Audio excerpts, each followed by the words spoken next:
La salle était sombre, sauf pour la lueur bleutée émanant de la machine au centre du laboratoire improvisé. C'était une structure métallique remplie de câbles et de tubes connectés à un noyau pulsant, qui semblait respirer à intervalles irréguliers. L'air avait une odeur métallique, comme si l'oxygène était aspiré dans l'appareil. Adrian ajustait les commandes tandis que Béatrice observait tout, partagée entre fascination et peur. Elle savait que cela dépassait la science, mais elle ne comprenait pas exactement quoi. Les murs étaient couverts de notes griffonnées, de formules mathématiques et de dessins qui ressemblaient plus à des symboles anciens qu'à des concepts rationnels. L'idée avait commencé comme une théorie simple sur les dimensions parallèles, mais maintenant, elle semblait plus grande que ce qu'il pouvait contrôler. Adrian tourna un bouton, et un bourdonnement statique remplit l'espace.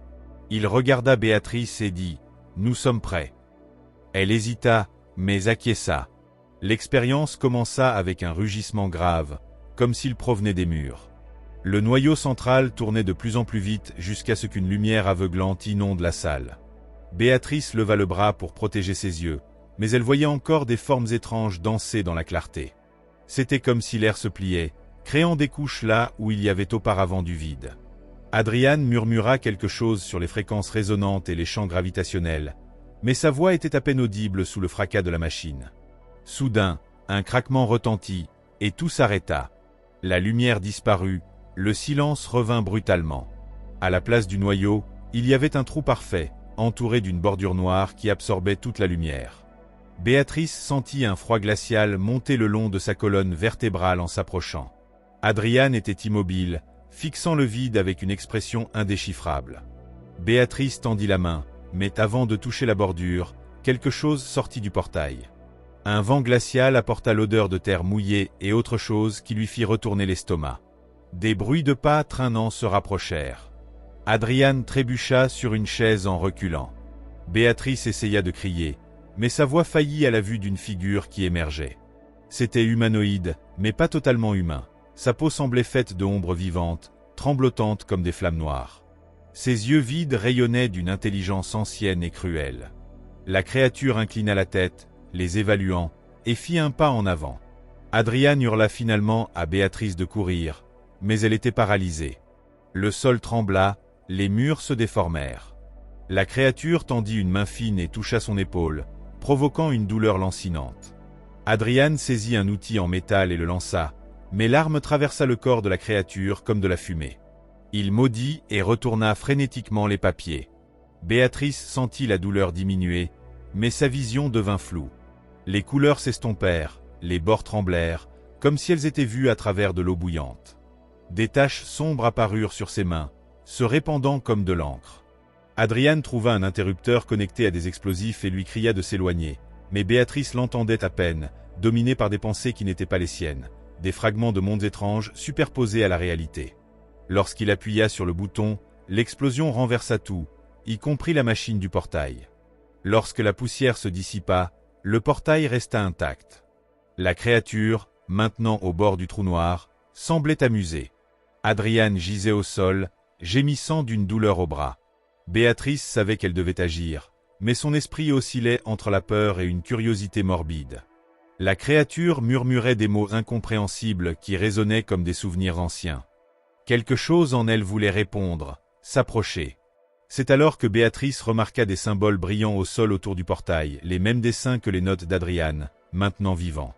Se souvenant de ses théories sur les motifs géométriques qui stabilisent les dimensions, elle en traça un avec un crayon tremblant.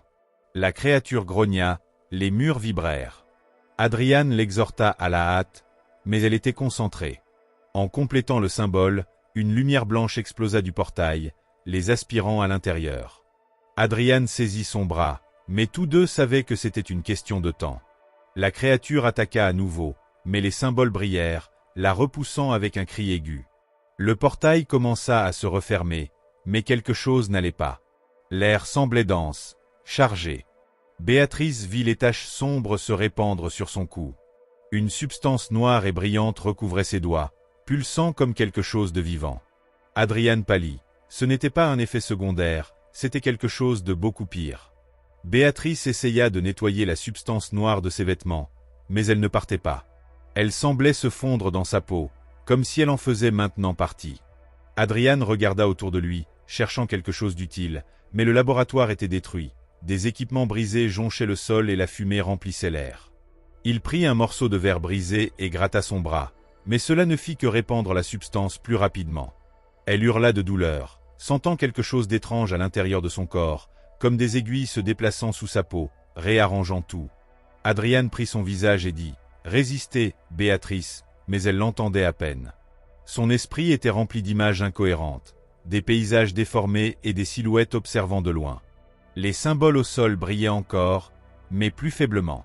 Béatrice vit que le portail n'avait pas complètement disparu. Une fissure restait, comme une cicatrice dans la réalité. Adrian fouillait les débris à la recherche de quelque chose pour fermer la brèche, mais la fissure commença à pulser, émettant une lumière rouge sinistre.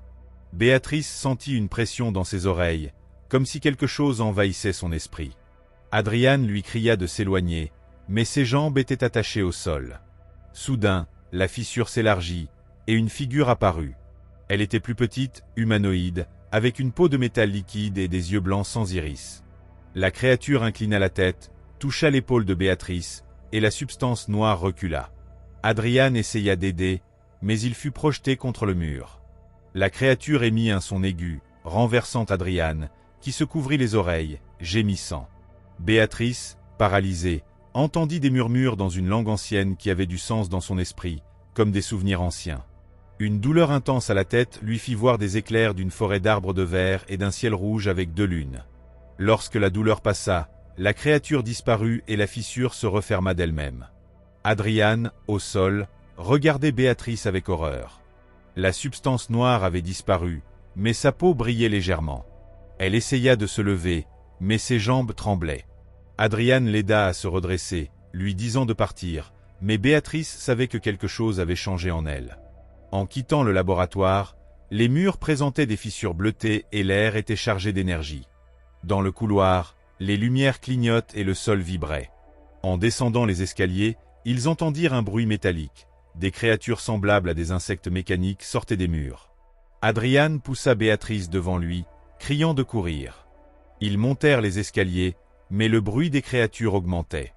Au dernier étage, la porte était bloquée. Ensemble, ils forcèrent une ouverture et sortirent sur le toit, où des nuages noirs tourbillonnaient et des éclairs rouges traversaient le ciel. Au milieu du toit, une figure à cape noire les regardait. Béatrice sentit une familiarité. La figure se retourna, révélant un visage de fragments de verre et des yeux noirs qui absorbaient la lumière. Elle tendit la main, et Béatrice sentit une connexion profonde.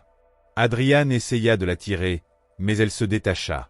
La figure murmura des mots anciens, et Béatrice vit une ville flottante avec une rivière de lumière. Adrian la tira en arrière, brisant le transe. La figure sauta du toit, laissant derrière elle une sphère brillante. Béatrice s'approcha, la sphère l'enveloppa de lumière, et elle disparut. Adrian resta seul, ne sachant pas quoi faire. Adrian tomba à genoux sur le toit, la respiration irrégulière et le corps tremblant d'épuisement et de peur. Il regarda autour de lui, attendant que Béatrice réapparaisse, mais il n'y avait que le ciel noir avec des nuages en spirale et des éclairs rouges traversant l'air. La sphère brillante qu'il avait engloutie flottait à proximité, pulsant faiblement, comme si elle était vivante. Adrian essaya de s'approcher, mais un instinct le retint, un avertissement de ne pas la toucher. Il savait que ce n'était pas naturel, que quelque chose était terriblement mal, mais il ressentait une connexion avec Béatrice qu'il ne comprenait pas. Alors qu'il hésitait, le bruit des créatures mécaniques qui les poursuivaient devint plus fort. Elles montaient rapidement les escaliers, et Adrian sut qu'il ne lui restait que quelques secondes. Son regard oscillait entre la sphère et le bord du toit, où la figure mystérieuse avait disparu. Une partie de lui voulait s'enfuir, une autre, découvrir ce qui était arrivé à Béatrice. Mais une voix intérieure murmurait qu'il était trop tard. Pourtant, il ne l'abandonnerait pas. Il prit un morceau de métal du sol et se prépara. Les créatures éclatèrent par la porte, leur corps métallique brillant sous les éclairs, leurs yeux rouges brûlants. Adrian brandit le métal comme une arme, sachant que c'était inutile. Elles le coincèrent au bord. Puis, la sphère émit une onde de choc, paralysant les machines. Adrian courut vers elle, saisissant le métal comme dernier espoir. En s'approchant, la sphère s'élargit, sur le point d'exploser. Il tendit la main, mais la voix de Béatrice résonna dans son esprit. « Retourne !» Une autre pulsation le repoussa en arrière. En se relevant, la sphère avait disparu, et les créatures reculaient. Adrian descendit les escaliers, ignorant la douleur. Le rez-de-chaussée était vide, l'air lourd. Dans la rue, le monde semblait flou, les gens se déplaçaient comme des robots. Personne ne le remarqua. Il erra dans des rues aux bâtiments penchés, le ciel couvert de nuages sombres. Pris entre les réalités, incapable d'avancer ou de reculer. Des heures plus tard, ou des minutes, il s'assit dans un recoin, ferma les yeux. En les ouvrant, la sphère flottait à nouveau. Cette fois, il n'hésita pas. Il marcha vers elle. La sphère pulsa, la chaleur l'envahit, et des souvenirs étranges surgirent. Béatrice sur une plaine infinie, sous des étoiles scintillantes, le regard indéchiffrable. Avant de comprendre, la sphère le tira, comme un trou noir. En ouvrant les yeux, il était dans un vide blanc. Béatrice était là, mais ses yeux n'étaient plus humains. Elle sourit, ce n'est pas la fin, mais le commencement. Elle pointa un portail de lumière et d'ombre vivant. Nous devons le traverser ensemble. Adrian acquiesça, suivant, sachant qu'il n'y avait pas de retour.